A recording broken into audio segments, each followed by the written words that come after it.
This is my cat, RJ, and she has extra toes. So I decided to find out why she's so weird. RJ is a Hemingway cat, otherwise known as a polydactyl cat. But why are cats like RJ called Hemingway cats? Well, it all started with Ernest Hemingway, an American author who lived in the Key West. He's famous for his writing style that influenced many 20th century writers. He's also famous for the name of cats with extra toes, Hemingway cats. Stories say that Hemingway was gifted a six-toed cat by a mariner named Captain Stanley Dexter, who also owned a six-toed cat. All the descendants of the cat, who Hemingway named Snow White, also had extra toes because of the polydactyl gene they had passed down. The Hemingway house in the Key West is now home to more than 50 cats, almost half with extra toes, who roam the property freely. These fat-toed felines are now known as Hemingway cats. Hemingway cats didn't just magically appear from some mysterious captain that Hemingway knew. In fact, history says that the first Hemingway cats were seen in the 18,000s on boats traveling to the US and Canada. Sailors thought these cats were lucky, so they brought them along. It has even been said that these cats were better at catching mice and balancing on the ships because of their extra toes. Nowadays, it's most common to see Hemingway cats along the east coast of the US and in western England and Wales.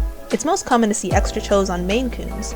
According to the Guinness Book of World Records, the Hemingway cat with the most toes is a ginger tabby named Jake. He lives in Ontario, Canada with his owners Michelle and Paul Contant. He has 7 toes on each paw, giving him a record-breaking amount of 28 toes total. That's a lot of toes. But what does polydactyl mean? Why do we use such an odd word to describe such simple creatures? Polydactyly, or hyperdactyly, is a condition where humans and non-human animals are born with an extra finger, or more. The condition is inherited, which means that any cat with the trait can pass it down. A cat is likely to get extra toes if only one of the parents has the trait, even if said parent doesn't phenotypically show the trait. If said parent has extra toes, there's a 40 to 50% chance that the cats in their litter will have extra toes as well. Even if neither parent carries the trait, there's still a 10% chance for any domesticated cat to have the condition. RJ's dad is nowhere to be seen, but her mom is a Hemingway cat, so now RJ bears the burden of having large feet.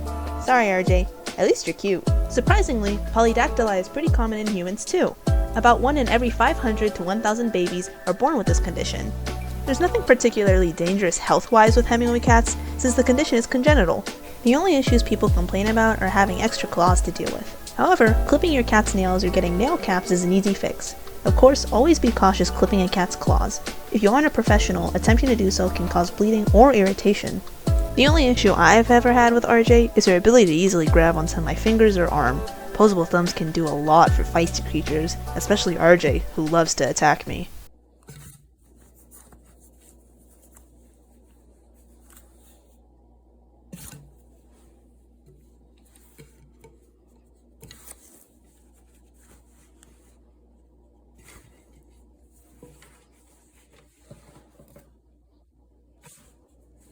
Yeah. Ever since I first got RJ, my dad and I have been so curious about why she has so many toes. So I decided to make this mini research video. The next of our curiosities I'll explore one day is why RJ is so small. Hemingway cats are uniquely beautiful creatures who are just able to hold a lot more love. I love RJ, and she's my baby, and so are all of her descendants from the Key West all the way over to Wales.